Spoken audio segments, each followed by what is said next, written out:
Hello, welcome to Evolkai, a machine learning enthusiast community.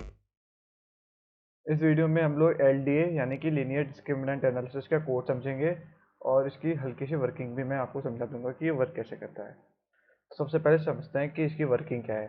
तो linear LDA एक statistical algorithm है जो कि क्लासिफिकेशन टास्क के लिए यूज होती है और इसका एम बेसिकली होता है जो ये लीनियर डिसीजन बाउंड्री को फाइंड करती है टू सेपरेट डेटा पॉइंट्स। ये देखिए, जैसे ये अलग अलग डेटा पॉइंट हैं, ये purple colour, red colour, blue colour, green colour. तो इन सारे डेटा पॉइंट को सेपरेट करने के लिए ये बेस्ट डिसीजन बाउंड्री को क्रिएट करता है। तो अब ये क्रिएट कैसे करता है? तो ये एक्चुअली क्या करता है, जितनी भी क्लासेस होती है ना डेटा सेट में, तो हर क्लास का ये मीन एंड कोवेरियंस को निकाल लेता है ट्रेनिंग डेटा से। एंड इस इंफॉर्मेशन का यूज करता है वो हाइपर प्लेन और उस लाइन को करने के लिए, मतलब उस लाइन को ड्रॉ करने के लिए, जिसे कहते हैं decision boundary. When presented with a new data, LDA project it onto a line or hyperplane and assign it to a class with the closest projected value. LDA assume that the data follows a Gaussian distribution and that class have a equal covariance. तो ये basically assume करता है कि जो हमारा data set है और जो डेटा है वो गॉसियन डिस्ट्रीब्यूशन को फॉलो कर रहा है और जो कि हर क्लास का जो कोवेरियंस है ना वो इक्वल है। ये बहुत एलडीए ना एक पॉपुलर एल्गोरिथम है जो कि कंप्यूटेशनली काफ़ी एफिशिएंट है, हमें मतलब बहुत कॉस्ट नहीं यूज़ करना पड़ता है कैलकुलेशन के लिए, और बहुत सिंपल है, इजी टू लर्न है एंड परफॉर्म वेल, मतलब it perform very well when we have a different class और क्लास सेपरेटेड है, मतलब बहुत ज़्यादा बिखराव है फिर भी ये अच्छा परफॉर्म करता है। ये बहुत सारी इंडस्ट्री में वाइडली यूज़ होता है, जैसे कि पैटर्न रिकॉग्निशन के लिए, इमेज क्लासिफिकेशन के लिए और बायो इन्फॉर्मेटिक्स में। अभी इसका कोड देखते हैं कि कोड कैसे करते हैं। तो सबसे पहले हम लोग पांडा लाइब्रेरी को इंपोर्ट कराते हैं। क्यों कराते हैं? डेटा सेट को रीड करने के लिए, क्योंकि पांडा लाइब्रेरी के अंदर रीड CSV करके एक एट्रीब्यूट होता है जो कि डेटा सेट को रीड करता है। डेटा सेट को रीड किया और उसके बाद डेटा नाम के वेरिएबल में से स्टोर कराया एंड देन हमने डेटा को रीड किया, उसका इन्फॉर्मेशन निकाली डेटा की क्या है। तो डेटा में जो भी कैरेक्टरिस्टिक्स थे, sepal length, width, petal length, width, इनको हमने फीचर नाम के एक वेरिएबल में असाइन करा दिया और स्पीसीज को हमने प्रेडिक्शन क्लास में असाइन करा दिया एंड देन फीचर को x and then prediction class को y नाम के वेरिएबल में डाल दिया। देन हमने क्या किया, अपने डेटा को training data and testing data में स्प्लिट किया। तो हमारा इसमें टेस्ट साइज है 30, मतलब 30% टेस्टिंग डेटा एंड बाकी remaining is training data which is 70%। तो X train, X test, Y train and Y test, ये चार पार्ट में अपने डेटा को डाल दिया। देन हमने क्या किया, डेटा की शेप को प्रिंट कराया, X test, X train, Y test, Y train, etc।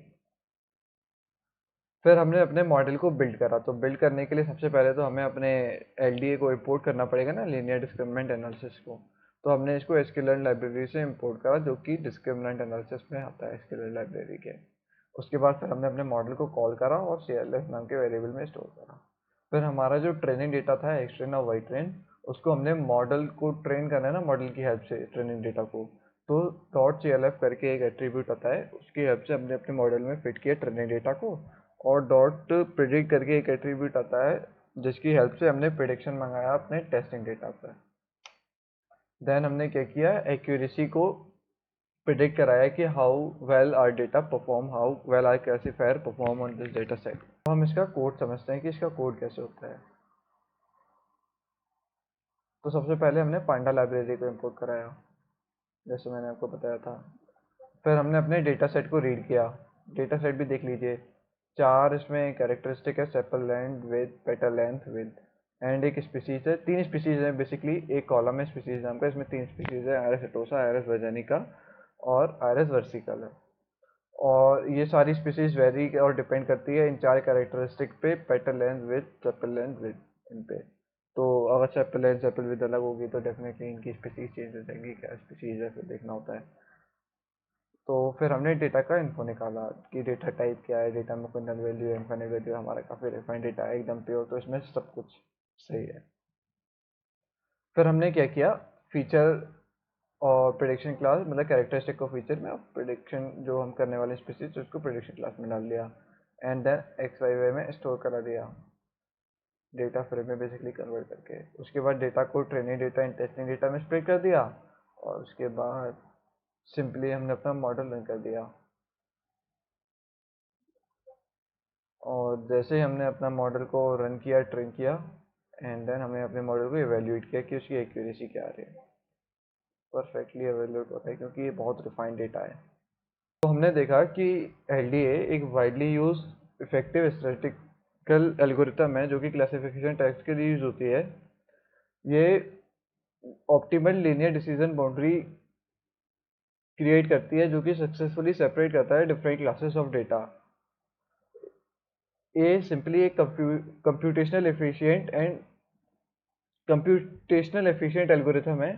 तो हमें इसमें बहुत सारे कंप्यूटर या बहुत सारा हैवी इकोनॉमिकल भी पड़ता है इस वजह से, मतलब कि बहुत ज़्यादा हैवी कंप्यूटर नहीं चाहिए या बहुत अच्छा रैम वगैरह सब कुछ। और ये बड़े डेटा सेट या वैसे डेटा सेट पे जो बहुत ज़्यादा वेल सेपरेटेड है या बिखराव उनमें ज़्यादा है, तो ऐसे डेटा सेट पे भी बहुत अच्छा परफॉर्मेंस देता है। इसका प्रैक्टिकल यूज़ भी काफ़ी इंडस्ट्रीज़ में होता है, और ये बहुत एक्सेसिबल और बहुत ईजिली अंडरस्टैंडेबल एल्गोरिथम है। तो इसको इमेज क्लासिफिकेशन और पैटर्न रिकॉग्निशन में हम काफ़ी यूज़ करते हैं। Thank you, happy learning.